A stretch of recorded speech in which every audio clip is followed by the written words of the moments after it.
today going up against Justin Guyette. He is headed to UMass, but a good start here for Spalding. They will win the opening draw, get the ball up for Adam Schwab, who really can score from anywhere. We will see this Spalding offense set things up, but again, for them, Andrew, possessions, they're so key. You want to get the ball in the hands of this really talented offense, and that was big there to win that first faceoff. Yeah, hopefully they can settle in here, get the 6v6 settled offense going. They've done a really good job sharing the ball this year, averaging 72% of their goals assisted, which is huge. So hopefully get that going early and get a few names in the stat sheet here. This is Gavin Carpenter with it, just a sophomore. He's going to head to the front. He shoots. It goes just wide. It will be scooped up by Mullet. We're going to see a lot of him today behind the goal looking to create. Here's a bouncer to Schwab. He will pass it up top for Gutierrez. Gutierrez with a bit of shake gives it back to Schwab.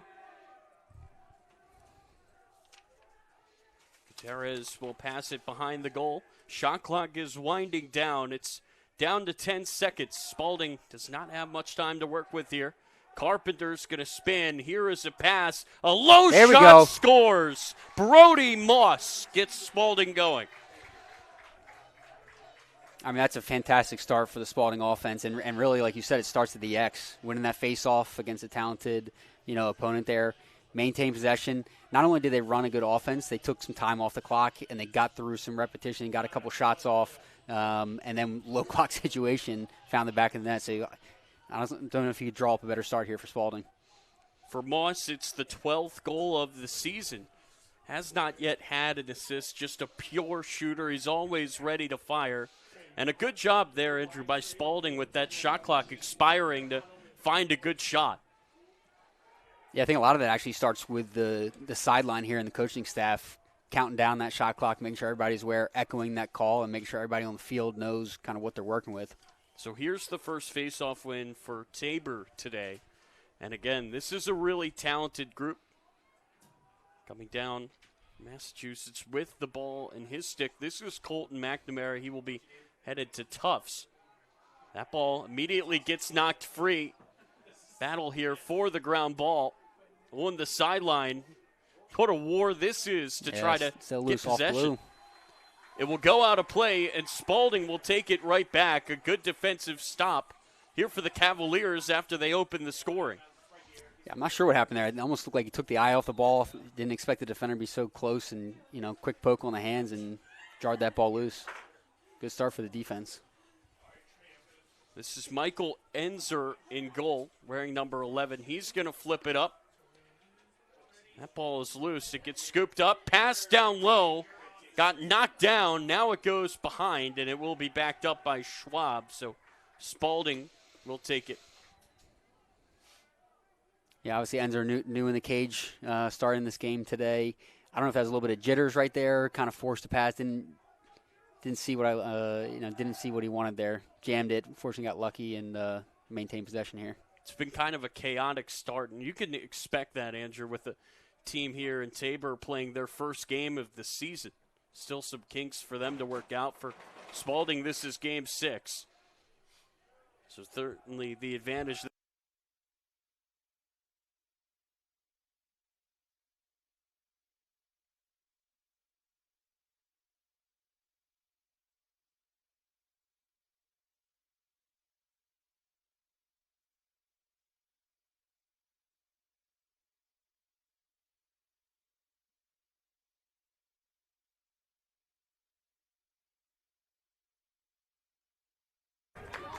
Great save now. Here come the Seawolves going the other direction. It will stop in the stick of Landon O'Neill. O'Neill will look to work his way towards the goal. He backs down and scores from his knee. The first goal this year for a kid who had 44 last season, and this game is tied. Yeah, right there, big save by the goalie, good outlet pass. Semi-transition play there, got the ball in the stick of somebody that can make plays. I think Spalding, they got to be ready to go there. They got to send the slide quickly, knowing that he's hungry. He can put the ball in the back of net, and all he needs is a small window to do so. Brother of Aiden O'Neill a star at Richmond. And again, that is the first of many this season for Landon.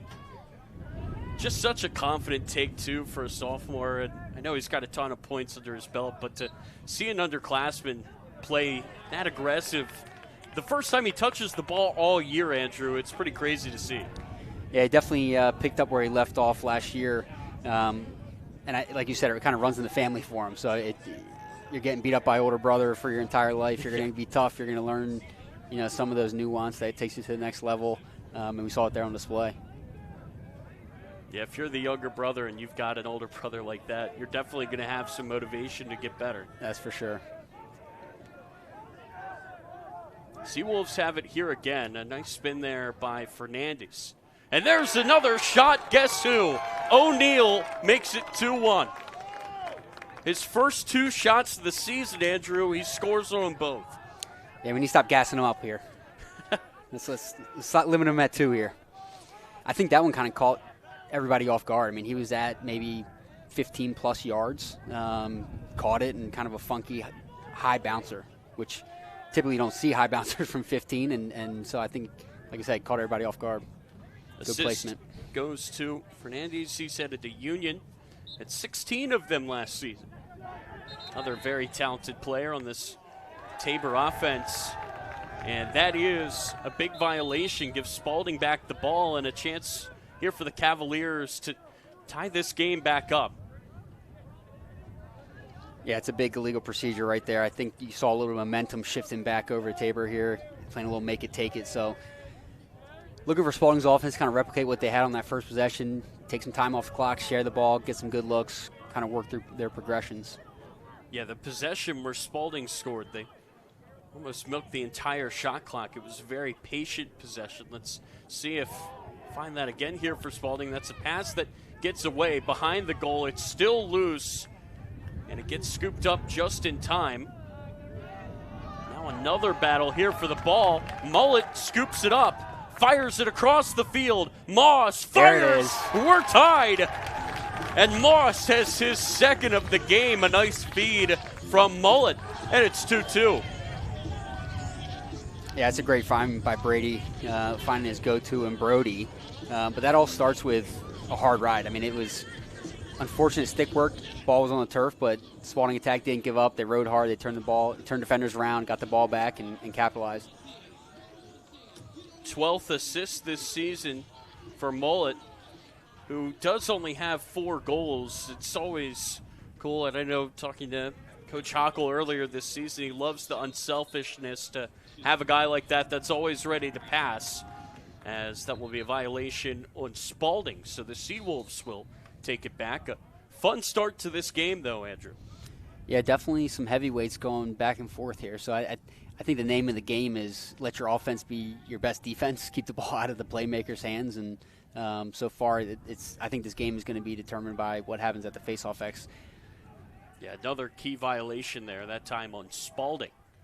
Just after they tied it up, this is Albert working his way through.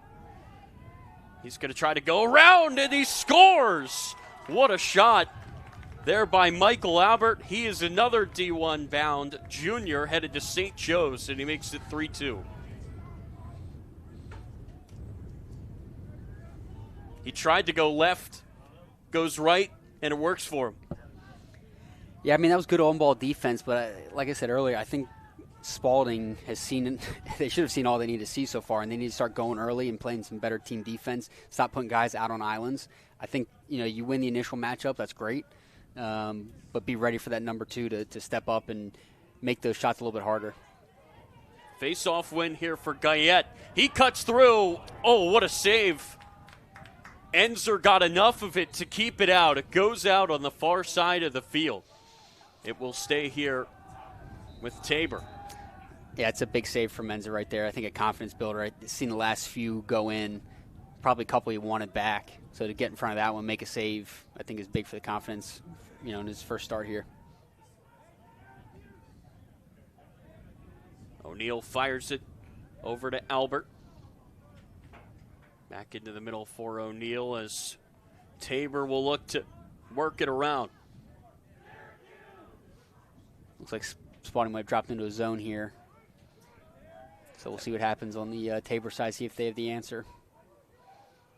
O'Neal fakes the pass. Now fires to Albert. Near side, Walters, extra pass. Gets knocked out of the stick of O'Donnell. He will scoop it back up. 10 seconds left here on the shot clock. Oh, a great pass to the middle. And O'Neal looks up to the sky as he missed from close range. 5 seconds, though, left here on the shot clock. Albert, Walters cuts in and fires as the shot clock expires. The ball will roll out on the far side. A nice defensive possession there, Andrew, for Spalding. Yeah, I mean, that's a fantastic adjustment. And you know, Tabor had only seen man-to-man for the entire start of the game. I think dropping into the zone, it showed him something different, and two, it kind of took the air out of the ball, slowed it down a little bit, ate some of that clock. And what happens, they run into a low clock situation and take a bad shot. O'Neal had a good look there halfway through that possession. I think that's, like you said, he looked up to the skies wanting that one back. But, hey, he missed and, move on, keep playing defense, and, good stop by Spalding. So we'll see what they do the rest of the game in terms of going in and out of man and zone. Well, you got to keep in mind, he did score his first 2 shots of the season, so I think he was surprised to see the ball not go in for once. Yeah, for sure. This is Mullet. Working behind the cage. He's going to cut inside. Couldn't find the pass to X, but Schwab rips it just wide. May have gotten a piece of the post. Yeah, it had some heat. I don't see a reset yet on the shot clock. I don't know if they're asking for it, but yeah, no reset. So 30 seconds on the shot clock. Mullet working his way to the front. Pass goes to Moss. He's already struck today. Works his way through, fires it just over the goal. He's already sitting on a hat trick if he could find another one. Leads this team in goals this season. Shot clock is expiring here for Spalding. This is Moss. He's going to cut towards the net. He fires, gets scooped up, and somehow it stays out. It will be recovered by Alder in goal. Seemed like a great look there for Spalding. They could not convert. They still trail here by 1 as Michael Albert will take it up here for Tabor, who are going to call a timeout to talk things over. So Tabor trying to maximize this possession. A chance to go up by 2 goals would be the biggest lead of the game. But for Spalding there, it really felt like there was a clean look. Yeah, honestly, I think early in this game I've seen the stick work and the spacing has been a little off for Spalding. They've gotten lucky on a couple of bounces that have gone their way and allowed them to extend possessions. But, right there, just some funky stick work eliminated their opportunity. But they are sharing the ball well, regardless of their spacing and their stick work. They're sharing the ball well. They're eating up clock. They're getting most people involved. I think right now what they got to focus in on is finding better matchups. I think Tabor's pretty quick to go on Mollet coming from behind. So I'm looking for them to kind of roll off ball and that off ball movement, getting the other 5 guys moving out the ball, giving them out some options, and then it's going to be the second or third dodge that's going to free some guys up. And we just saw Tabor maximize the matchup with Albert getting the shorty and making him pay inside. Yeah, I think if they can get the 2-man game going a little bit more from behind, get Mollet maybe switching off, send a short stick back there, maybe get a switch so you can take advantage of that. Or, again, just have him be the initiator, get things going, and then you've seen already a little bit is initiating more from up top. We got Brody dodging hard from up top. It's great, but I think it's going to be on that second or third iteration of the offense that they're going to, find a better opening, get some shots. But, I mean, they're shooting the ball well. They're putting it on cage. So it's just a matter of will they drop or not. It is a D1-bound goalie for Tabor. Alger, he's headed to UMass, had a pretty solid season last year. Saved 65% of shots he faced. Gave up 8.1 goals a game. And again, for Spalding, a switch in goal. Michael Enzer is back there. And first things first, Spalding, they'd love a stop here out of the timeout. Yeah, I don't know if Tabor comes out of the huddle with a man-to-man play and then a zone play, given that they've seen both so far. Looks like they're kind of just in a set here. Spalding seems to be in a zone, so let's see if they can get another look. This is O'Neal. He's always dangerous. Going to wind it up and fire it over the goal. Yeah, I mean, he's not afraid to shoot. That was from 15. Avoided the bouncer, brought the high heat. Fortunately missed the cage. But if Spalding keep their sticks up in passing lanes and watch the inside, I think Tabor obviously saw some looks early on the inside when they saw this zone. So hopefully they can lock that down and make it a little harder for him to get to the cage. That's Albert. Didn't have the angle. Fires back into the middle for McNamara. O'Neal. He's always got one eye on the goal. Yeah, I'm out on his gloves at 15 now. I'm pushing him out to 17, 18, and daring him to shoot from there. But we've seen he's been dangerous from 15. Low shot there goes into the side netting. 2 seconds here on the shot clock. The pass gets knocked down. We said Spalding needed the stop out of the timeout, and they got it. Oh, jeez. Or did they? They did, but they're waiting for the whistle. Shot clock expired. Should have been a reset.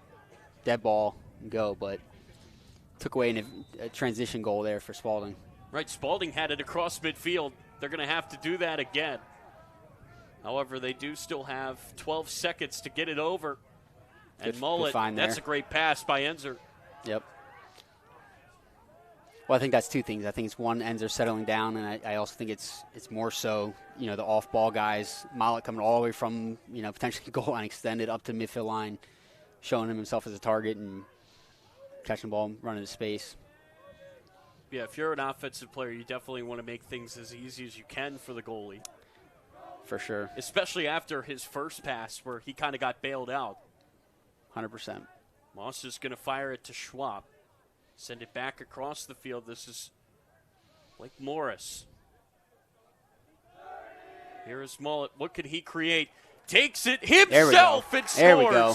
Number 4 calls his own number for his 5th of the season. We are tied again. That's just a great, strong take by one of your leaders on the offense. Said enough's enough. I've fed the ball. You guys have gotten in the stat sheet. It's time for call my own number here. And you got to do that, Andrew, to keep the defense on their toes. You can't pass every time. For sure, yeah. He saw a window and he capitalized on it. And right there, I mean, it's just you could tell getting in front of the cage. That's an experienced, talented player. He's not losing composure, throwing a million fakes and trying to dance right there. Changed his planes, buried it.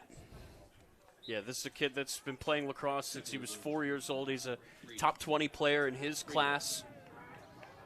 Headed to my alma mater, Maryland. We could certainly use him this year.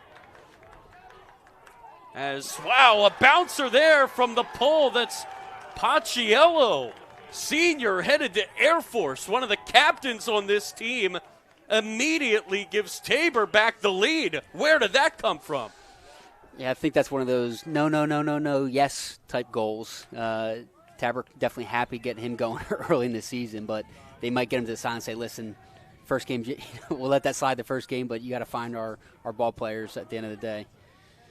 I mean, that's a confident take there from the D-man. For sure. Scooped up the ground ball and made a great play. Spalding did not have this game tied for long. Mullet nearly got a piece. That ball is loose. Spalding's done a good job today on the ground balls, but they cannot get to that one. It's a nice play there by Hayden Hildebrandt. Another one of the leaders on this team. He's a senior shorty headed to Babson. Feels like every team has one of their captains be a short stick deep mid.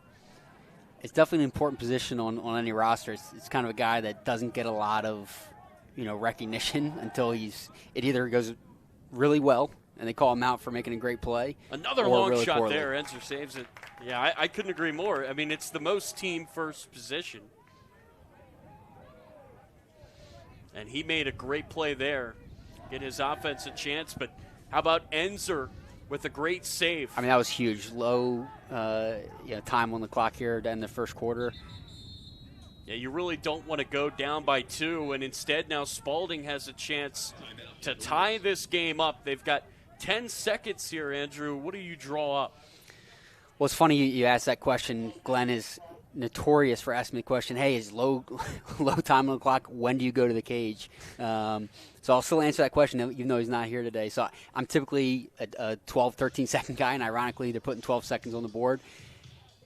Glenn is the opposite mindset. He wants to go early and give yourself other opportunities. So we'll see what happens here. I think they'll probably come out with a set play in mind, but they don't know what Tabor's going to throw at them.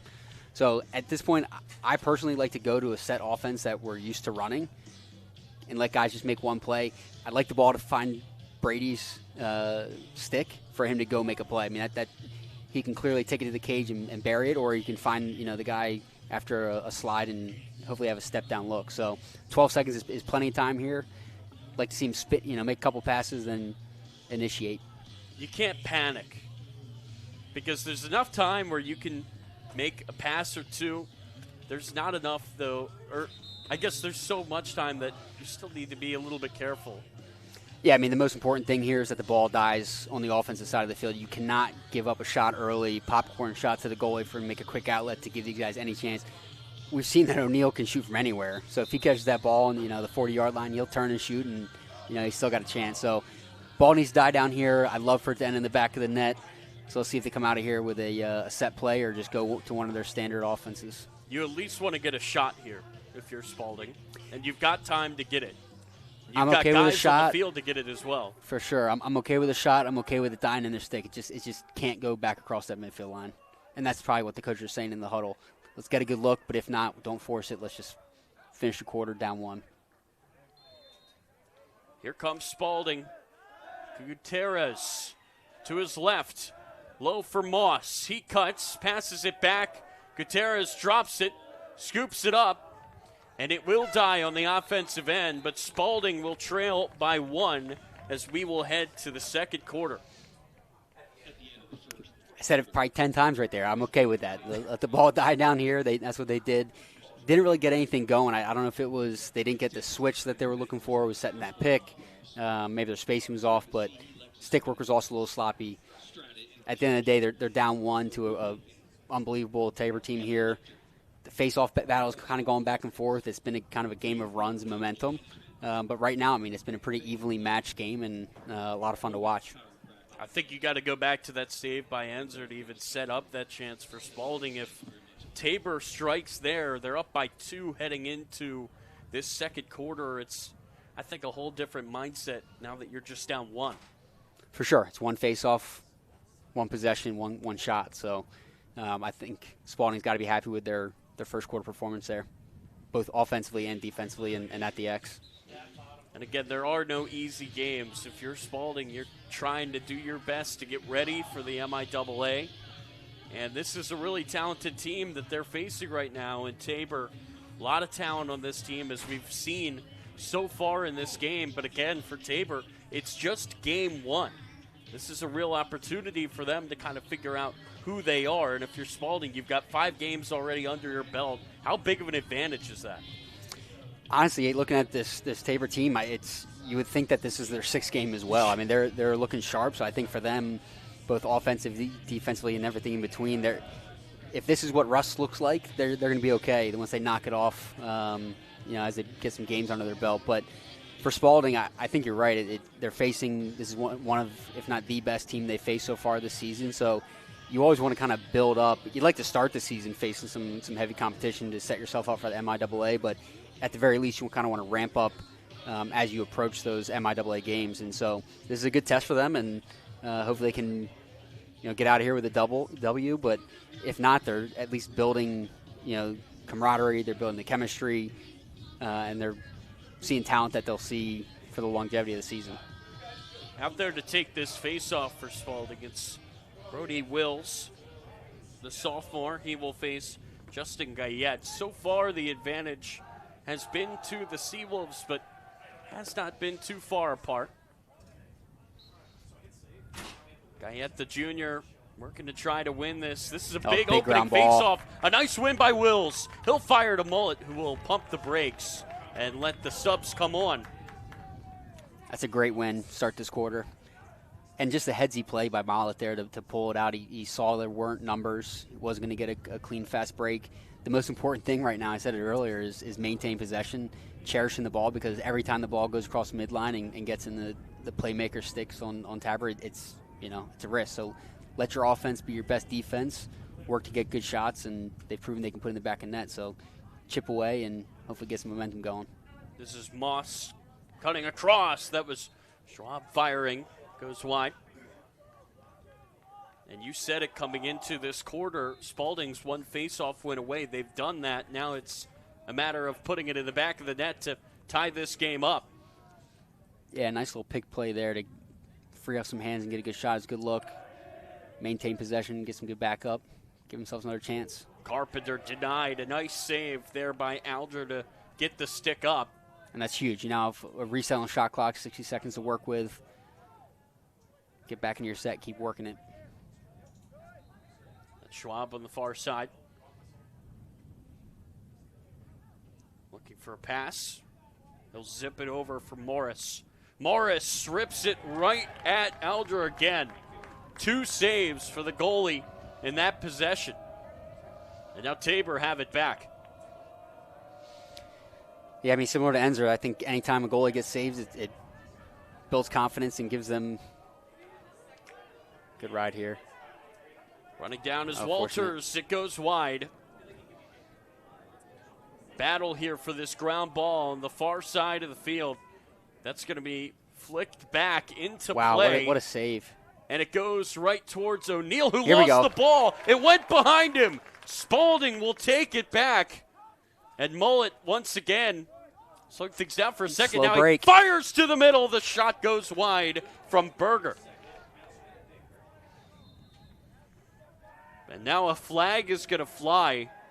I believe it's offsides on Tabor. So they will have the extra man for now, and then Spalding will have the extra man on the next dead ball. I'll be honest, I've been thrown off a few times here. We got a game going on behind us. I think it's a women's game. I hear a whistle. They keep playing in front of us. I don't know what's going on here. This is Carpenter. Fire it over to the far side for Gutierrez. Good take, drew a slide. There's a long pass back out for Schwab. Again, Spalding is sitting on a penalty here, so a risk-free possession. Moss trying to work his way through. He gets through. Wow, and what a save. Still got denied. What a save. Unbelievable save. Drew another penalty, though. They should be 2 men down here, assuming it's on a different player. Man, that's 3 saves now for Alger in this quarter, and all of them have been very, very good. But that was a one-on-one with Moss. I mean, 9 times out of 10, that's a goal. It's just an unbelievable save. Matched the stick height and made a great save. So sometimes you got to tip the cap, but that's definitely one they want back. But here, they'll be 2 men up. Should be 2 men up. Yeah, that can't be a good feeling if you're Alger here to have a one-on-one matchup with the leading scorer for Spalding. Kicked it away. What a save. Little stare down after. Yeah, a little forearm shiver. He's feeling himself. Couple saves. Now this is as good of an opportunity as you could ever ask for. 2 men up here for Spalding. Yeah, I mean, this is an area that I think could be improved for Spalding as they work, the rest of their schedule, coming in at 45% on the EMO. So hopefully they can be sharp here, find the back of the net, given another save. Another save by Alger. Race over for it on the far side. It's going to roll out of play, and it will stay with Spalding, but they only have 7 seconds here, Andrew, before the first penalty is killed. Yeah, 60 seconds on the shot clock. 2 seconds left on the first penalty. That penalty is another over. Flag. They should have called it. Mullet. That shot from Carpenter goes wide, so. Oh, I'm sorry. They're both technical fouls, so 30 seconds on both those penalties, so even now. Spalding still have the ball, but that was a big opportunity there with 30 seconds, 2 men up. And they had another look, but Alger denied them yet again. Yeah, it looks a little stale, to be honest. Everybody kind of sitting around watching, but there's Mullet with an unbelievable with the backhand. What a goal. Number 4 ties it up at 4-4.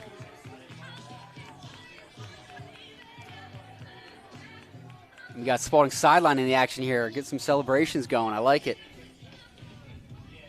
What a finish here.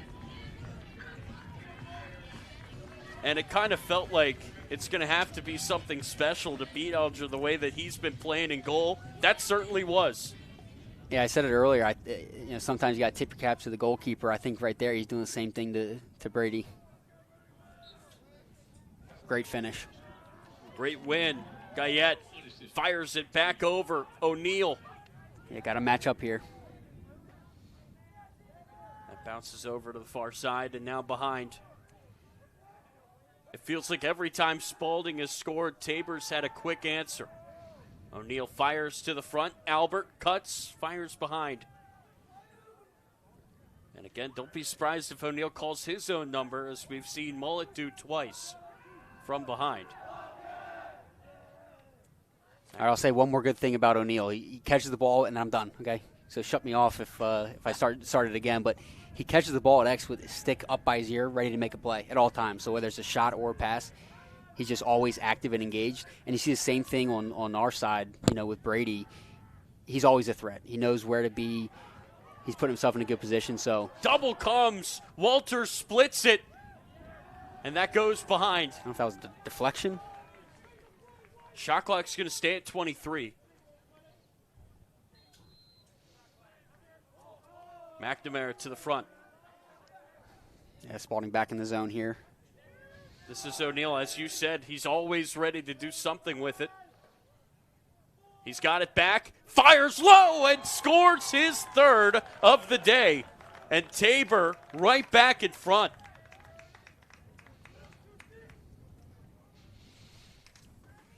Yeah, you said it. He's always ready to shoot. He's always ready. I think for Spalding, though, that's early season, getting reps in the zone, and understanding the matchups and personnel, because right there they drop in the zone, which I said earlier, I like it. Takes some time off clock, makes them work a little bit harder, find some seams, and be a little bit more patient. But right there, you got to recognize who's running the point in their offense and get out on gloves either early and extend to make that pass a little bit more challenging, or recognize once he gets the ball, hey, we got to go. Let's get out on gloves so he can't make a play. You think too much space there for I think he had too much time and too much space to make a decision, and he's proven that he can make the right decision, given the opportunity. So I'll look for Spalding to make some adjustments on that zone. Again, the range that he has shown today, you got to step to him or he's going to fire it. Yeah, I'm picking him up at the box every time. And he's proven here today that, there is no too deep for him. He's always ready to go, and he's got a cannon. 3 goals already today in game 1 for him. And this is sophomore season. That's a great defensive play by nice Nolan takeaway. DeVito. Here we go. That's Mullet denied again. Alger got enough behind it. I don't know how he even saw the ball. It was in front of Mullet. He's going to want that one back. A little spinning backhand shot. He's collect it, maintain possession, or collect his body. He has the ability, athleticism to stop his feet on a dime and place it. He's shown that already today. I think that's, again, one he's going to want back. O'Neill again, looking for number 4. There's a quick slide I like. And if you're not quick with him, he's going to beat you. It's just how good he is. So your help, another slide, good recovery. Constant checking as well, just keeping him honest. This is Albert on the far side. He's already struck today. He's going to turn and fire it.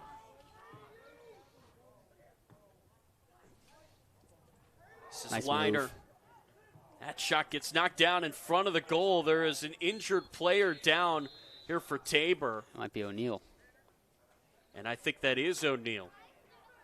If he caught it in the chest or what, but doesn't matter where he caught it. That was a quick shot and close distance. It's going to hurt. Yeah, and you never want to see a guy eat a shot like that. It's always just so scary. Yeah, it looks like he's holding his right chest up on his feet, though, so hopefully he's okay. Yeah, it's good to see him up, making his way over to the sideline.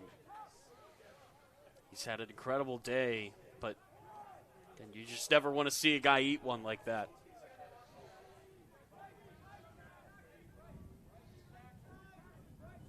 Especially when you're on offense, you just can't really mentally prepare for that to happen. On defense, I guess there's a little bit more of an expectation.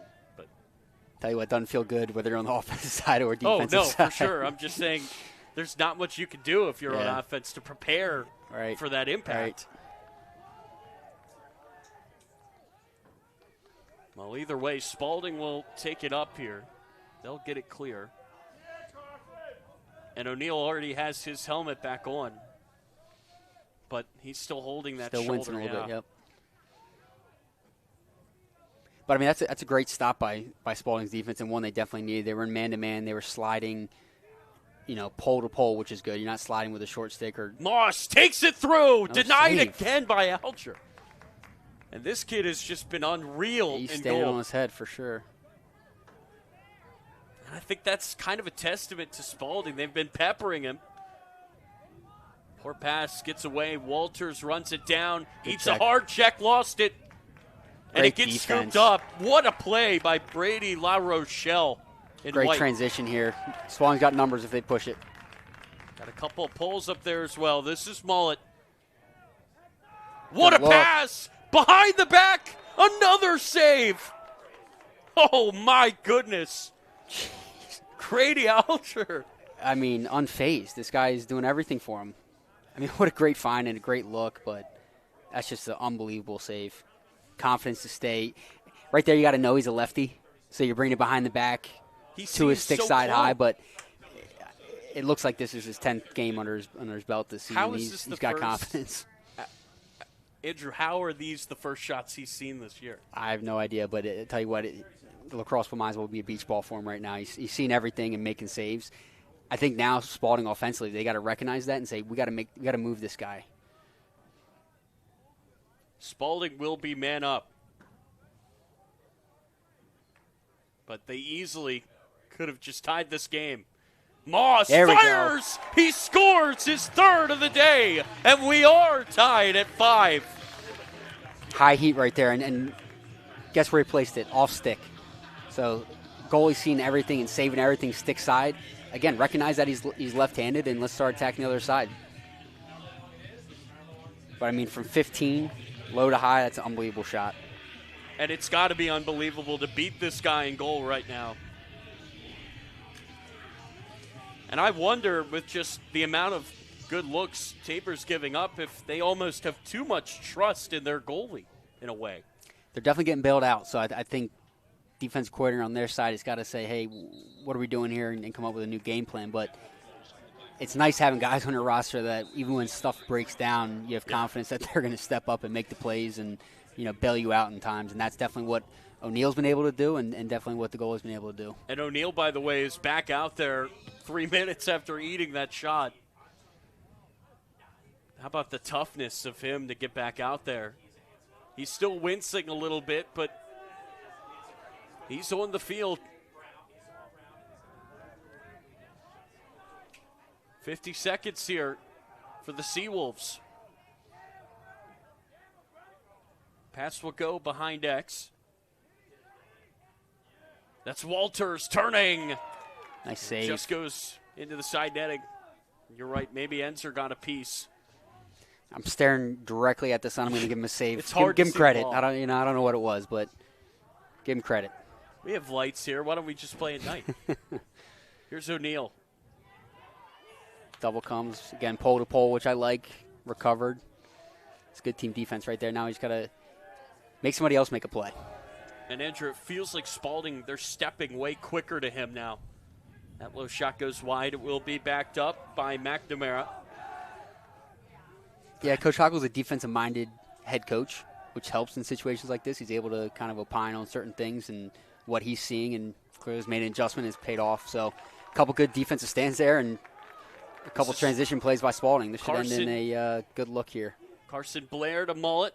Down low. What a save again by Alger. I look over, you're just shaking your head. It's unbelievable. This guy's doing everything.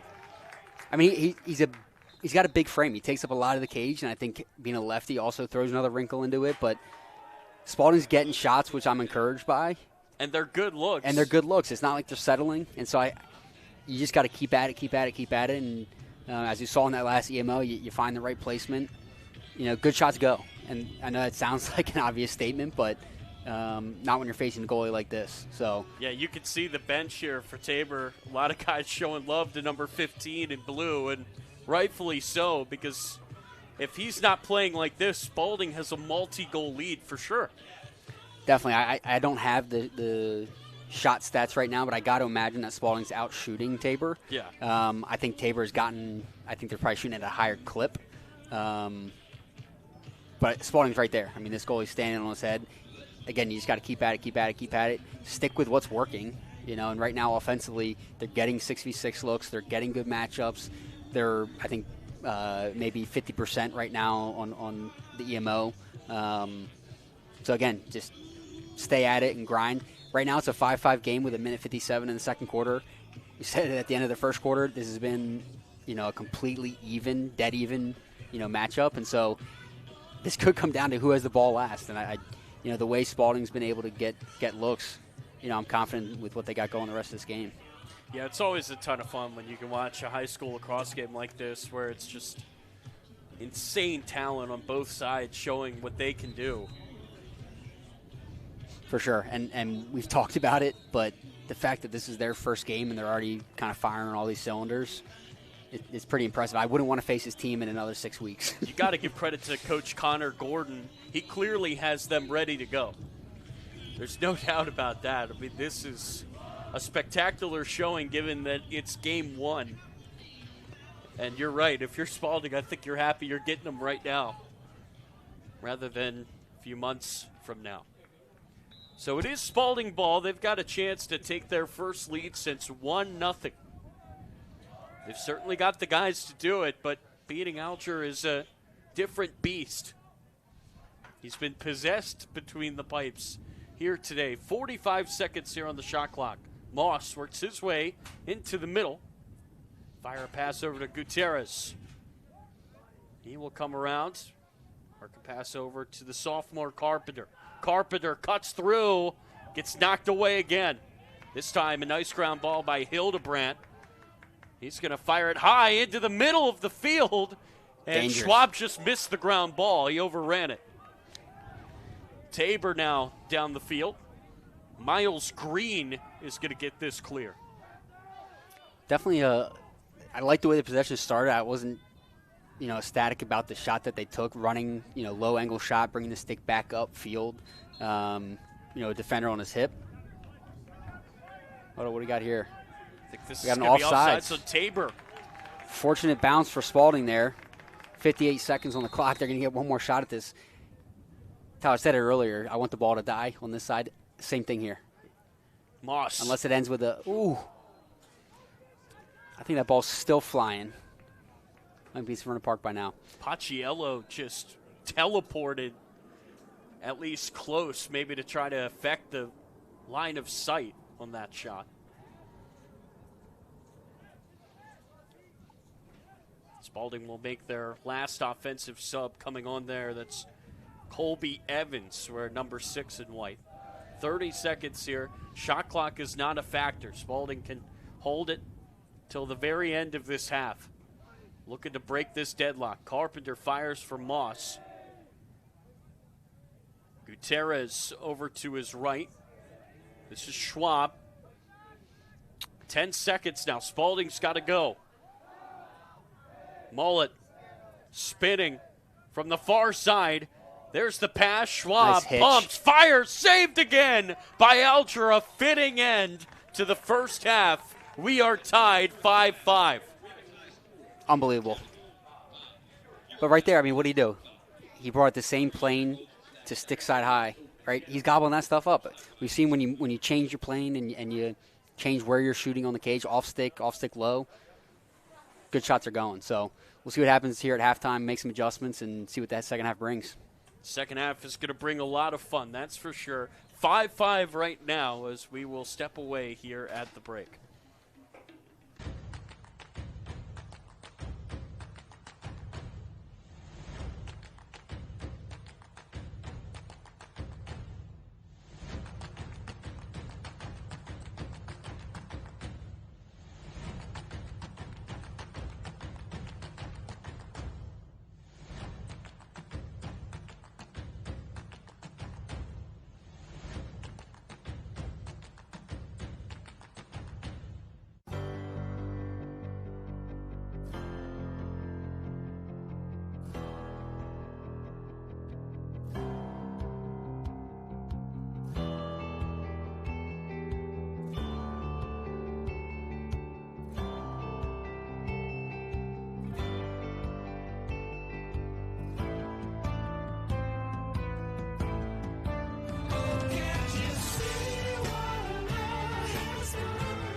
Become what you believe.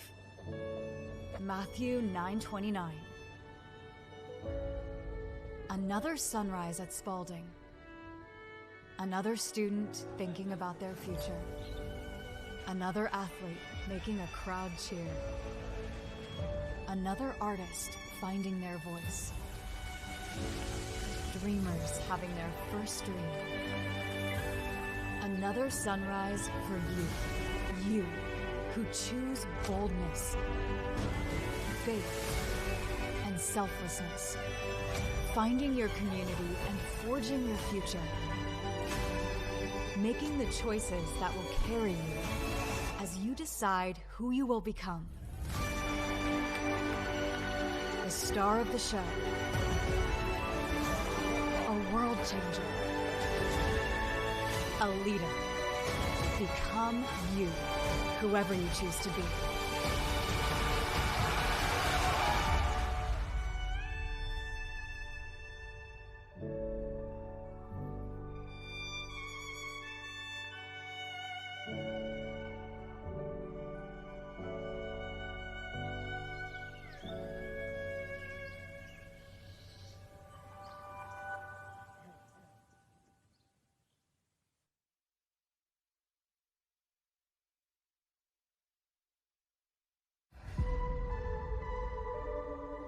There's a certain type of warm, welcoming environment. That's not only what I felt as a student, but as a Spalding alumni. That is what the community feels like. Feels like I'm home. When I first went here in 1966, there was a home ec lab, and now there is a robotics lab. It's obviously changed so much, but it's still the same. I carry with me the confidence that was built right here at Spalding. Look at the people that have graduated from Spalding, and they're well-rounded. So strong-willed people, and they want to change the world in their chosen professions. I can see through my children, and I'm now hoping my grandchildren's eyes. All part of something special. A legacy. When I was looking for a school, I was looking for a place that would take me seriously. Somewhere that felt alive. Spalding taught me to be a part of something bigger than myself. I'm very excited about my future. I've been inspired. I've been pushed. I was allowed to find my voice and thrive. When I think back to my time here, I felt prepared for life. The education, the experience. If I had to do it all over again, I would not change a thing. And I want that same feeling for my kids.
Become what you believe.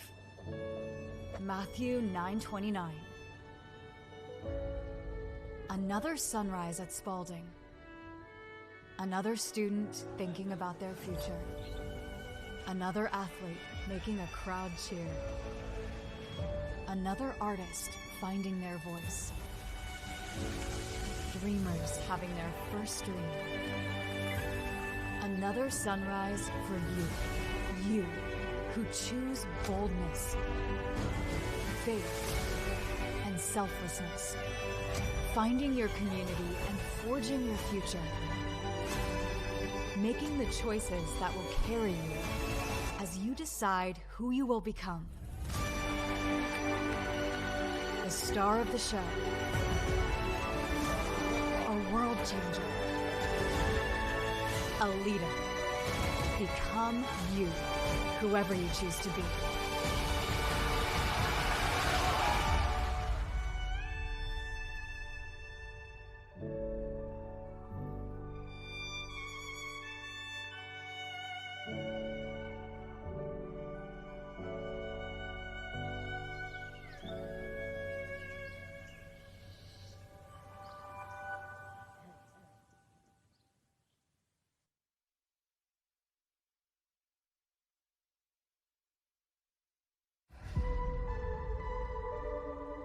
There's a certain type of warm, welcoming environment.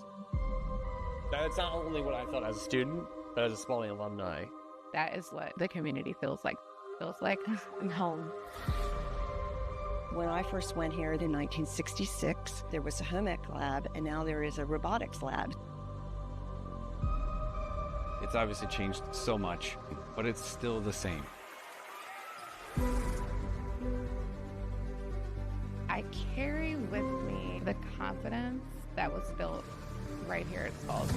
I look at the people that have graduated from Spalding, and they're well-rounded. So strong-willed people, and they want to change the world in their chosen professions. I can see through my children, and I'm now hoping my grandchildren's eyes.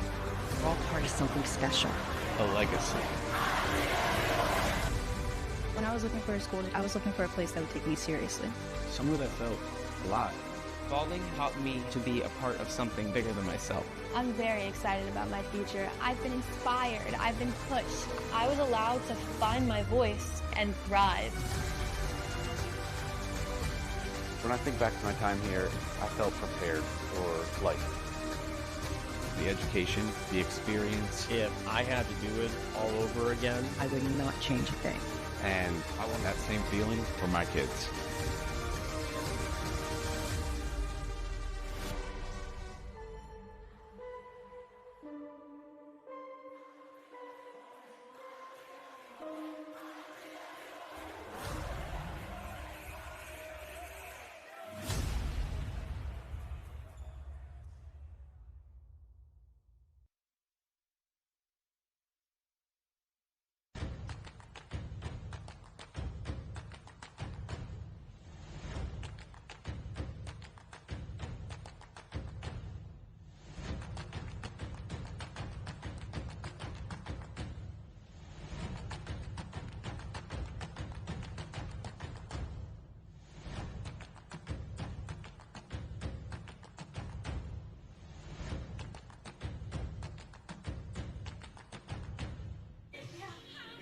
Second 24 is on deck. I'm Tyler Lochte. He is Andrew Scally. We are really happy to have had such a great game so far. We've seen the talent on both ends here, Spalding and Tabor Academy. For Spalding, we've seen some of the big dogs eat on offense. How about a hat trick for Brody Moss, a hat trick for Tabor Academy's Landon O'Neill. But I think the star of this game so far has been their goalie, Grady Alger. So many shots. He's just made so many incredible saves. Yeah, he's definitely keeping his team in the game here. I'm pretty happy with how Spalding played offensively. They're getting shots, they're getting looks, they're good shots. A couple here and there that a little more patience, could have yielded a different result, but they just got to keep at it. Clean win here for Guyette. Fires over to Michael Albert. That gets into the stick of Walters, who's going to shut things down, wait for the subs to come on. Walters, a junior, headed to Providence 2 years. And again, I just can't imagine how good this team is going to be next year. It feels like all of these committed guys are juniors, then their top guy on offense just a sophomore. So the future is definitely bright here for the Seawolves. And Spalding's kind of in a similar boat. They had last year a bunch of guys go and play at the collegiate level, graduate 22, I think, seniors with, nearly all of them going on to play the next level. This team is completely rebuilt. You got new guys that are stepping up and making plays. You have a few familiar faces, but they've seen a lot over the last couple of years, and this roster definitely has talent to go to the next level, but they got to learn how to play together. It was a nice save there by Enzer to deny Jaden Walters. That will reset the shot clock up to a minute. So getting an extended look here to start the second half on this Tabor offense. And again, it kind of runs through their main man, the man with it right here, O'Neal. And as you pointed out, that stick, it's always up and ready to fire, whether that's on goal or to a teammate. Yeah, when you're facing the zone here, he's finding that gap, and he can, right here, he's at 15, I'm out on his gloves, even if I'm in his zone.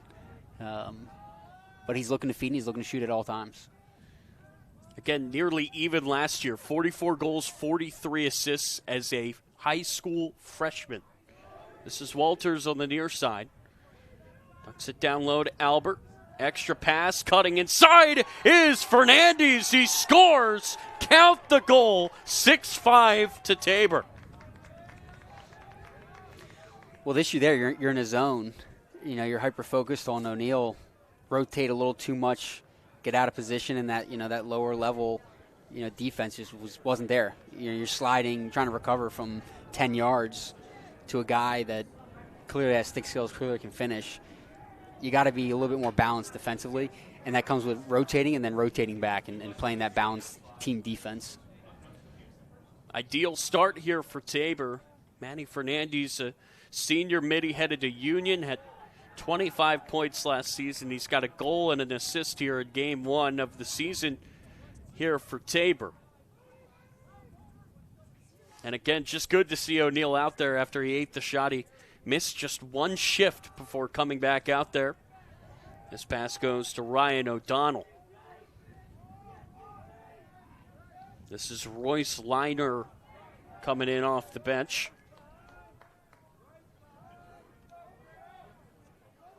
Pass into the middle, gets away, and O'Neal is there to back things up.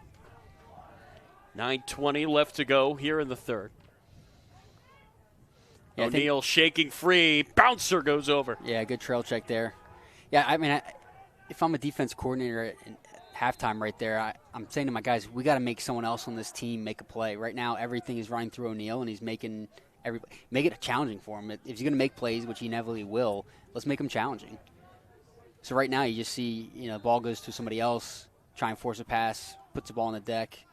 Tabor recovers it, but again, he felt a little bit more under control defensively.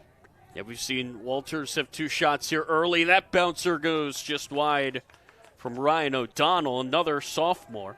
Yeah, no piece there, which is good. So 15 seconds on the shot clock here.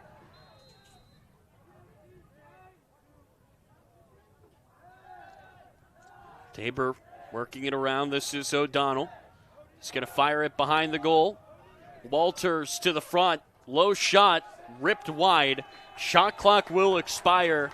And that is a really, really strong showing there from the Spalding defense. And Andrew, right now, if you're Spalding, it kind of feels like really don't want to fall down by two. You don't want to give up two in a row. And it feels like they've done a good job just finding stops after goals. Mullet missed the chance to scoop it. A behind-the-back pass down the field. O'Neal is there to scoop it up. He's met by three white jerseys. Turns, fires a pass. Great look right at the doorstep. A funky finish for Tardy, the LSM. And it is a two-goal advantage for Tabor. And it's not often that you see a pole have that poise in front of the goal. No, I mean, that all starts with a sloppy clear. Goalie had a look early to a long pole, breaking back towards the ball. Long pole didn't get it right away, started turning back towards the midfield line. The pass was thrown anyways. Ball ends up on the deck. Mollet with a rare mishandle of the bounce. Tabor picks it up. Two passes. Long pole gets lucky on the crease. But yeah, that one hurts. Fortunate false start here. But again, I just can't believe how calm Chris Tardy looked in that situation. When you're a pole and you're one-on-one, you tend to maybe overthink that, but it looked like he was just an offensive player there. Like, that's what he does. Quick catch and finish. That's a big, big goal. Yeah, I mean, going down 2 goals, it's been a kind of a 1-goal tie game situation most of this game. See if Spalding get it back. To the front, the dunk. There we go. Beautiful find. Exactly what Spalding needed. That's Colby Evans' first goal of the year right at the doorstep. And it's another just great pass from number 4. And right there, a quick catch and finish. I don't even know if the ball was in his, stick long enough to cradle. Great find, great finish. Evans' second point of the season for the junior. He's got a goal and an assist. Junior, he's headed to Towson.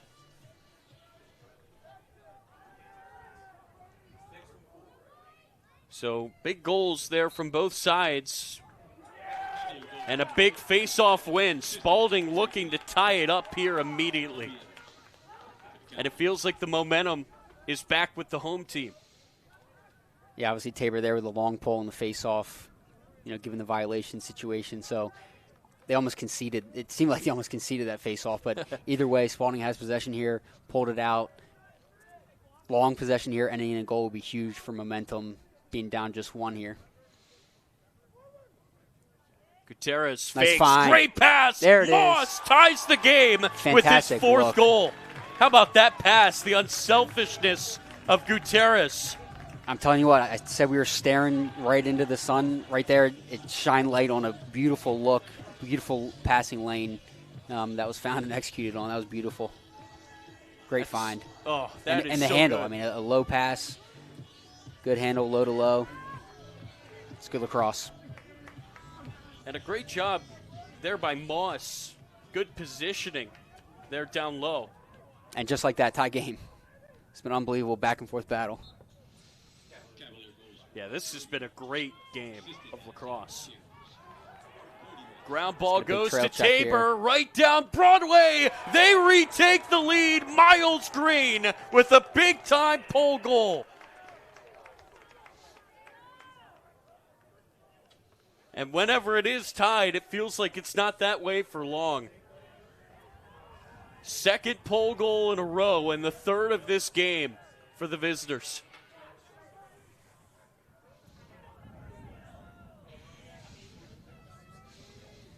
Yeah, I think the name of the game here is keep the ball on the offensive side of the field against your best defense. Face-off win will go to Guyette. Threw it high. Wow, great handle there. The turnover written all over it. Another ground ball will go to Tabor. That ball gets poked free. There we go. Scooped up. Here comes Spalding. Mullet. 3-on-2. Numbers for Spalding. Mullet. Pass in front. They cannot connect. It was Schwab. But Mullet recovers it. Pull this out, get a possession. Maybe timeout. Mullet double comes, loses the ball. And it's timeout a fight here for the ball. Goes out of play. Whistle's going to go Spalding's direction. That's a good bail out there. That was a little sloppy. Yeah, right there, Spalding with a 3-on-2, and in the best player's stick, you almost guarantee those. But spacing was a little off, kind of jammed him up on the crease, hard handle. Unfortunately, got the ball back with a push call there. So look for them to settle in, get back to 6-on-6, work for a good shot like they have all game. Carpenter here on the far side. Sophomore will find Schwab, who cuts into the middle, fired over to the far side now for Evans. Gutierrez shows behind him. He's got it. This is Moss. Cavs trying to tie this game. Schwab cuts inside. Had him inside for a second there, missed them. Maintain possession. Schwab loses it, and it gets scooped right back up here by Tabor. Pass nearly picked off by Carpenter, and then it is picked off Great stick work by Hines. Hines, the pass, gets behind Mullet and rolls out of play. Yeah, right there, probably a step or two too late to get rid of that ball. I mean, the same thing on the last transition play. You got the ball out of your stick into your best player's hands. Right there, I think you give that ball up early and let Mullet make the decisions. Now Tabor looking to get this clear. Paciello points, clears it himself. He's going to get the pass off to Leo Cavey.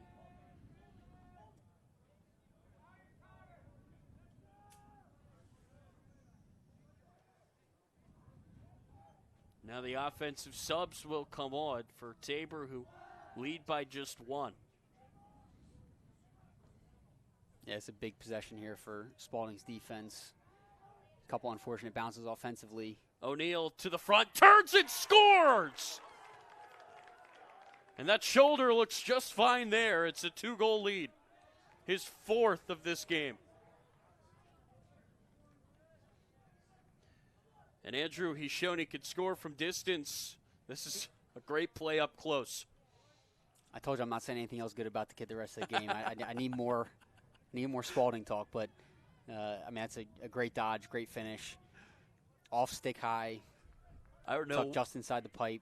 I don't know great what finish. more you can say about this guy. He's unreal. Just a sophomore. It's unfortunate. I mean, Spalding's had a couple bounces and obviously controlled the ball on this side of the field, and just a few bounces the wrong way. Find themselves down 2 now. So if they can cherish the ball, maintain possession. Man, what a give it play back there right on the there. ride by O'Neal. Got the check, got the ball. He's looking for goal number 5. Fires it over to the near side. That is Jaden Walters. And now Tabor slowing things down.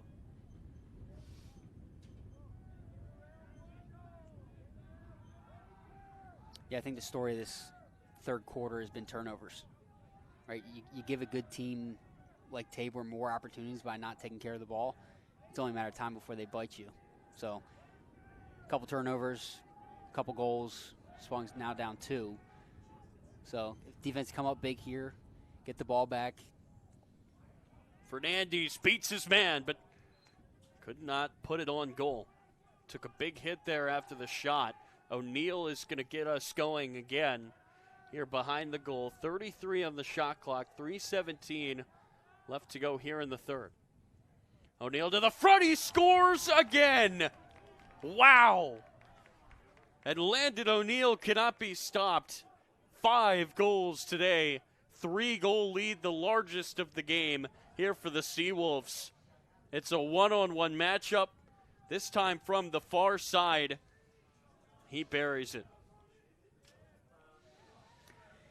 Yeah, I mean, you've seen that replay to help defense and a good timeout here to regroup. But defensively, you got to have some guys step up and make plays. You got to see the ball, make some saves.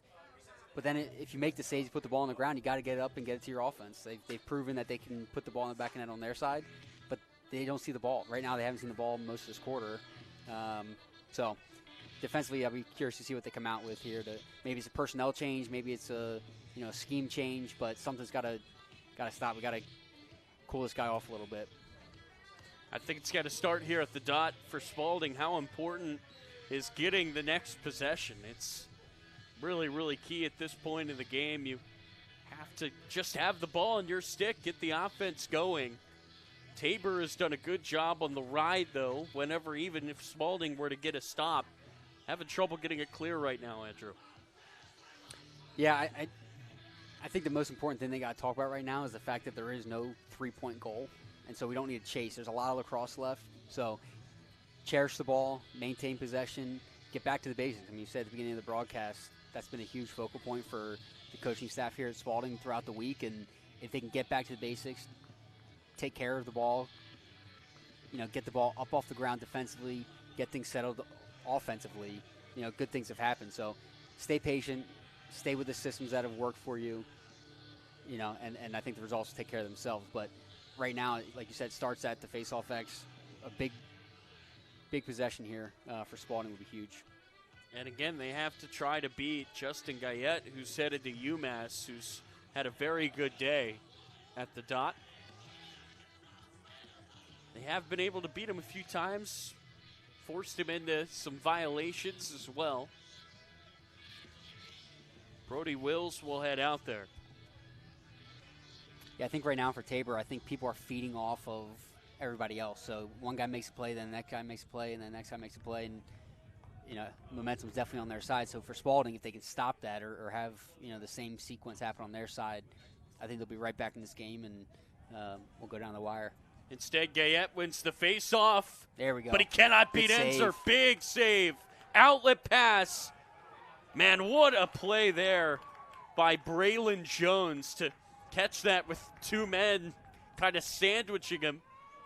Yeah, great save, great outlet, and a great individual play there to catch and maintain possession and composure. I mean, a lot of times you take it like that and you scramble a little bit, but right there, good composure, found Brady, and now we're on offense. I almost feel like, in a way, that's better than the faceoff win because now you got some juice after that save. Saw the sideline kind of erupt a little bit. Right. And it was a nice save by Enzer. This is Gutierrez. Down low for Schwab. Some good ball movement here. Got Mullet up top this time instead of behind X. He scored from there today. Gutierrez, a bouncer over to him. Shot clock is winding down. 20 seconds here for Spalding. Mullet down low. Schwab turns. Bounced it just wide. And they will say that Alger got a piece. Shot clock will go up to 60. That's a good find, good hard dodge. Most important thing, though, to maintain possession, good back up there. So I like to find some of these shorty matchups and take advantage of them. A lot of times they're sending a short stick to a long pole, which hopefully they switch and you can get the matchup you're looking for. But if they can find a shorty to shorty matchup, I think they'll be better off dodging to get the offense moving. These shorties for Tabor have been really good today. Miles Green with the big goal. Here's Mullet behind. Cuts it back. Fires to the front for Schwab. Schwab getting turned around. Pass to Moss. Moss skipping towards the goal. Goes around the far side. And there just was not an angle. Yeah, good defense there. here Wanted on the ball. call. Moss to the front. Tried to stick it into the near corner. And the race is going to be won by Mullet. That was close. Yeah, 7 seconds here. I'm keeping the ball in Brady's stick. I'm going to the cage. Either we score, draw a penalty, with a potential push. Cheppel is trying to defend him. The Princeton-bound D-man. There we go. What a goal! Mullet calls his own number and sticks it. Man, boy, did Spalding need that. And he just beat a phenomenal defender one-on-one in Cheppel. What a goal. Yeah, that's the best on best right there. And fortunately, Brady took advantage of it. Unbelievable inside move. Could have drawn a penalty and a goal, like I said. I mean, it could have been a double whammy right there. And he took a big hit there from Alger. Music, still leaning on him. I mean, that's unbelievable. That's a missed call right there. And that might be why he was so fired up when he got up. Yeah. He took a big shot. Crouched over here, obviously. Gave everything he had right there. Unbelievable finish. He's been possessed today. That's a hat trick for Mullet. Big face-off here if they can get possession again and get back to the 6v6. And, Andrew, in a game like this, you need your big dogs to show up. Mullet certainly has. Had 4 goals coming into the day this season. He's got 3 today, and Spalding have it right back. So no possession there. Referee, actually, they gave it to him. Interesting. Either way, Spalding ball, 45 seconds. Yep. Shot clock does not matter. Spalding can hold this thing out for the quarter. And, Andrew, we've talked about the importance of, if you are the Cavaliers, trying to keep it a 1-goal game at the end of these quarters. This could be a big goal. This is Carpenter with it. He's got the shorty on him. Trying to beat him around. The pass to Gutierrez. May have hit the post, may have hit the goalie. That's going to roll all the way down the other end. Walters scoops it up. Walters one-on-one. Scores for Tabor with 5 seconds left in the quarter. A freak bounce off of Alger, maybe the post as well, gives Tabor a huge goal to end the third quarter. Yeah, we're going to remember that play. Hopefully it doesn't come into play, but honestly, like you said, it bounced off the pipe. Good looks, couple good looks, some big saves, and an unfortunate bounce there. I mean, that bounce couldn't have been more perfect for the Seawolves. That's a frustrating possession right there. Frustrating outcome. 5 seconds to go here in the quarter. That will roll back across, and Tabor leads by 3 after 3. Fourth quarter is coming up here on Hype Time Sports.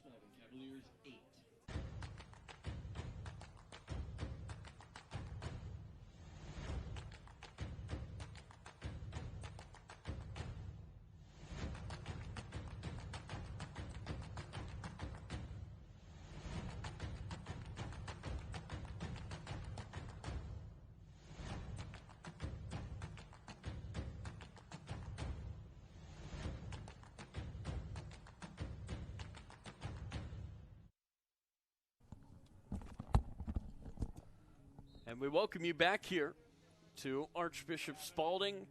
Just a crazy end there to the quarter for Tabor. They get a big goal from Jaden Walters off a bounce that certainly went their way. But, Andrew, there's still 12 minutes on the clock. There's still a lot of talent and a lot of fight in these Spalding Cavaliers. What do they need to do to turn this game around? Yeah, I mean, we've seen this has kind of been a game of runs. Unfortunately, Tabor on the most recent run, recipient of a favorable bounce there. So plenty of lacrosse to be played. We've talked about throughout the entire broadcast. I think managing the face-off X and giving yourself at least a 50-50 chance and eliminating some of those clean breaks is going to be important. But whoever can cherish the ball and not turn the ball over, give the other team's offense a chance to score, I think is going to end up winning this game. Spalding is seeing shots that they like. A few unfortunate bounces, a few unbelievable saves from Tabor's goalie, but they got a chance. I mean, there's 12 minutes left.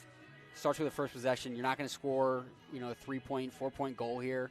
So chip away, and defensively, they got to tighten up a little bit. I think O'Neal slowed down slightly, which is weird remember to say, he took but, that shot to the shoulder. It's crazy he's even out there and scoring 2 goals since. For sure, but I think defensively they can button down, make it a little harder for him, play some better team defense, get the ball up off the ground, and take advantage of the turnovers that Tabor's given them. Yeah. They'll find themselves right back in this game.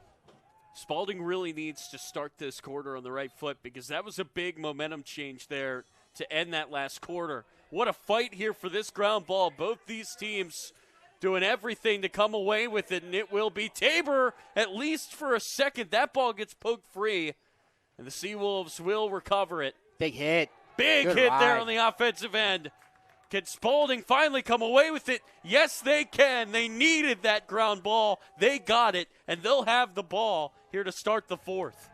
I mean, that's hustle and grit right there. I mean, got away with a push, I think, early in that face-off.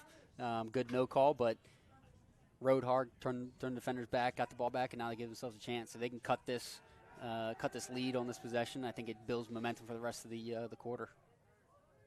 3-goal lead for Tabor. Over 11 minutes to go. Carpenter turns, passes. Moss, 4 goals already today. Carpenter, great look, great save. Alger again. I'm tired of saying it, but this guy is special at goal. Great save. But for Spalding, I mean, you got to be happy with that look. So keep at it. Reset the shot clock, 60 seconds. Keep making plays. Mullet to the front. Got knocked away. Rolls out of play. Took a deflection. It was not a save, so the shot clock is at 49. It'll still be Spalding's ball with Carpenter bringing it in. He's got the shorty Miles Green who had that big juice goal defending him. Carpenter tries to shake him free. Low pass. Good catch by Moss. Moss had it poked away. What a defensive play by Chris Tardy the LSM, who also has a big goal. But that's just a huge, huge play to force that turnover. Yeah, I mean, half a second on the trail check right there. Unbelievable play. Over the head check. Fell down. And he got the GB up, too. Got the ground ball. Made the smart play, went back to the goalie. That's a great defensive play. I think he's going to be happy to see that tape this week. I wonder if you're him, what feels better, the goal or a defensive play like that? That's more his wheelhouse, even though he did look very comfortable in the goal. These defensive middies have had big days for Tabor. And when your stars are playing and the supporting cast is right there too, you're hard to beat. And what a goal! That's Albert, but it gets waved off. In the crease. It's a fortunate bounce.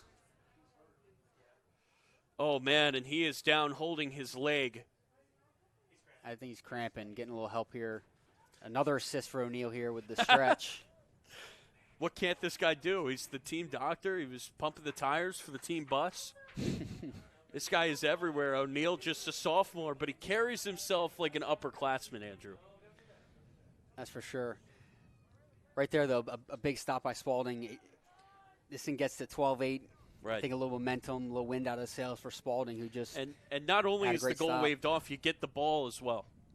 Correct. Maybe it's not a cramp now as the training staff is going to come on. And now Tabor is going to take some knees here. Back up on his feet, walking it off, so good to see. And Albert's had a big day. 3 points for him, a goal and 2 helpers. He's an important piece of this offense. Kind of feels like it's been 1, 4, and 5 in blue. Yeah, definitely calling their names a lot. Right here, though, big clear for Spalding. Tabor dropping back in their ride. Yeah, they're going to have 20 seconds to get this across midfield and give their offense a chance to cut this lead down to 2. 11 seconds to go here for Spalding to get this over. Blair does it himself. What a play by the shorty. I was holding my breath that entire time. You give yourself about 6 inches on that sideline, and if you step walk out, the tightrope, that's for sure. That's an incredible play with O'Neal giving chase on the ride. Yeah, no thank you.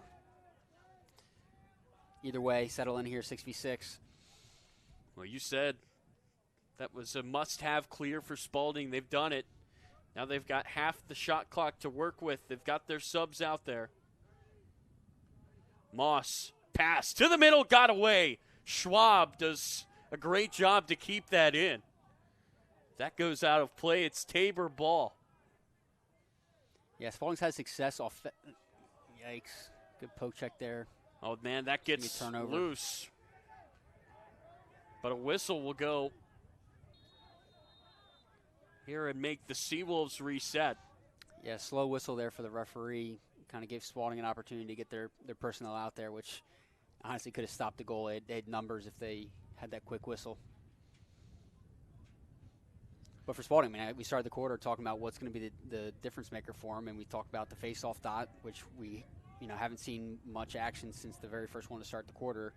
And then the second thing was turnovers and taking care of the ball right there. 30 seconds left on the shot clock.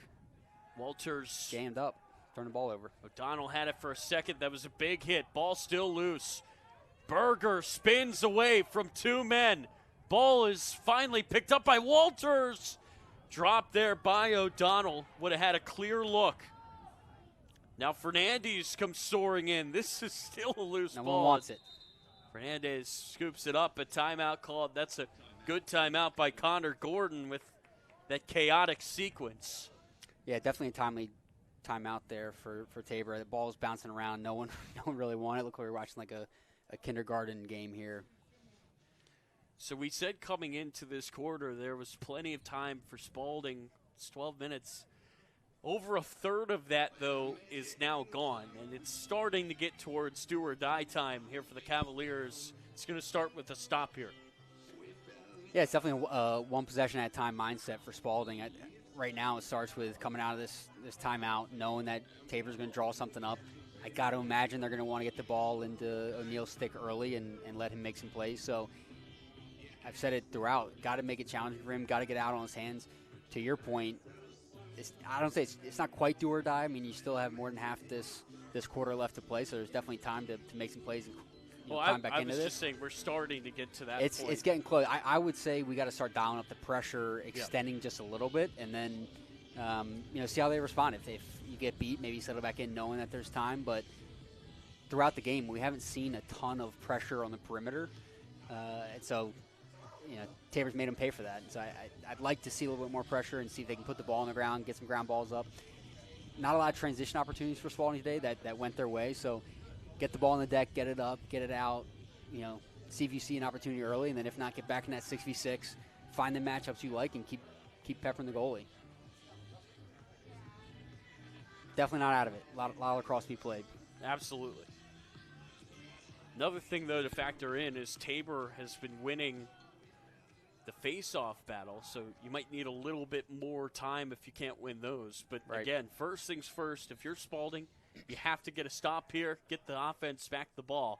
If you're Tabor, you just want to grow that lead as much as you can. Here's the man to watch, O'Neal to the front.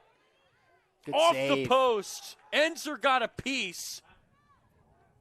Shot clock will go back up to a minute. Get under control here. Was flirting with a hold on the first dodge. Stick a little out of control in that last possession, but a shorty matchup for O'Neal. Definitely he's got the confidence. Instead, he fires to the middle. KV turns, gives it back to O'Neal. He's still got the shorty on him, Blair. Spalding really needs to switch. Man is wide open. The fake. The goal for McNamara. And that's what O'Neal does. If you get that matchup, somebody else is going to get free. And it's a 4-goal lead for Tabor. Right there, I think just a breakdown defensively. You got a shorty matchup on the best player on the field, arguably. And you're kind of stuck in no man's land. You're thinking about sending the pole. You're thinking about pulling it back and letting them, shorty matchup kind of play out. You're freeing up a guy. I mean, you got 2-on-1. Again, the best player on the field is going to find the open guy, and sure enough, they did. He finds another guy on the doorstep, and they bury it. So right there, it's indecision that kind of jammed them up. So if they can get out there, make it difficult, and then recover and play team defense, they'll be in a better spot. But what they just did ain't it. Big ground ball there by Trevor Brewer. Boy, did Spalding need that. Schwab fires it down low, and pumping the brakes is Colby Evans. Subs coming out here for the Cavs.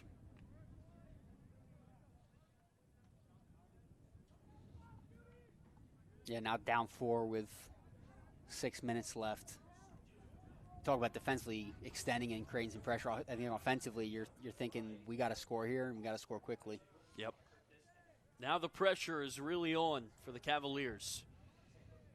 It's a big win there on the face-off to get this possession. You've got to cash in, though. Carpenter driving. Now passing the mullet. This is Moss. Fires it high. Yeah, that was high heat for sure. It's amazing what a minute and 40 can do to your mindset. I mean, at the 7:40 mark, you're talking about, what do they have to do offensively and defensively? And I'm cool, calm, collected. A minute 40 goes by, and I'm now, ringing the alarm bells. We got to go. Yep. So we'll see what the offense can do with 30 seconds left on the shot clock here. But Carpenter trying to beat his man to the goal. Bounces it right into the stick of Alger. As good as O'Neal has been, Alger has been maybe just as important to this effort today for the Seawolves. And when your top two guys are making plays like those two have, that's got to be exactly what Coach Connor Gordon had in mind here, Andrew, in Game 1. Yeah, the game almost seems like it's in slow motion for the keeper there. I mean, he's unfazed by the movement, unfazed by the shot location. He's cool, calm, collected in there. And now if you're Tabor, you wonder if you're starting to get to a point now where the clock is maybe just as important as a goal. This is Albert. Good to see him back out there. Took a big hit on that play in the crease earlier in this quarter. Here is O'Neal. had a monster day. The pass. Great It's save. off the post. It didn't go for Walters. Enzer got enough of it to keep it out, and Walters was unmarked. I mean, that's a great find, even better save. Oh, you're right. Did not hit the post at all. It was all Enzer. 50 seconds to go here on the shot clock. O'Neal to the front again. And that is picked off by Enzer. 4 goals in 4 minutes is what is required here for Spalding. And they got to go. Yeah, Mallet right there, coming up over the midfield line there. Interesting clear there, which is great. That's Moss getting it across. Can't have empty possessions now if you're Spalding. Yeah, for Spalding right here, I'm trying to find my shorty matchup, attack it quickly, get a shot early in the possession, get the defense moving a little bit, and keep attacking those matchups. Carpenter taking off. There's the switch. 2 passes here. Carpenter almost threw it away. Wow, great Gutierrez handle. just well to get his stick up. 30 seconds here on the shot clock. There will not be a quick goal here for Spalding. That clock continuing to wind down. Mullet to the front. A pass over to Carpenter. 15 seconds now on the shot clock. Shutting the door. Mallet here with a short stick. 12 seconds on the shot clock. Got to go. This is the matchup they wanted. Redodge. Back Mullet to him. to Moss. Pass gets away, and Tabor will take it. Yeah, some clear frustration there from Mallet after he gave the ball up and resulted in a turnover. Head goes down. 10-man ride here for Spalding. Enzer's left the cage. 3 minutes to go. Tabor looking to start their season with a win here on the road. Spalding looking to get the ball back and try to get back into this. Nice move there. Get over midline. That's Hayden Hildebrandt, the shorty, one of the leaders of this team. O'Neal, he had Albert right in front of the goal, but that's a smart decision there by O'Neal just to keep it in his stick and try to run some clock here. Again, you don't have to score. You just want to shorten this game right now if you're Tabor.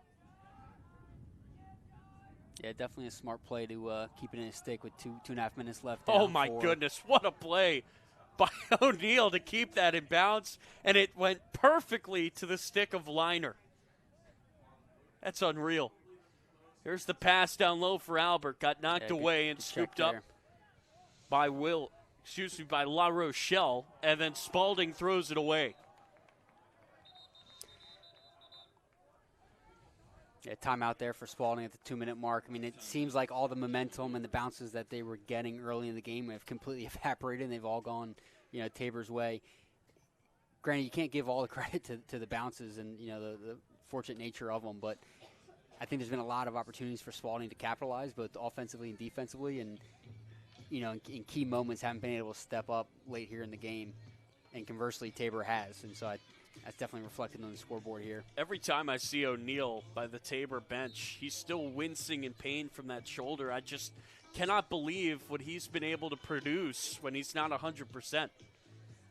Because when you're watching him out there, when he's got the ball on his stick, it sure feels like he's good to go, but he's clearly playing through a lot of pain right now, and if you're Spalding, maybe there was a chance to try to slow him down, use that against him. They just have not been able to do it.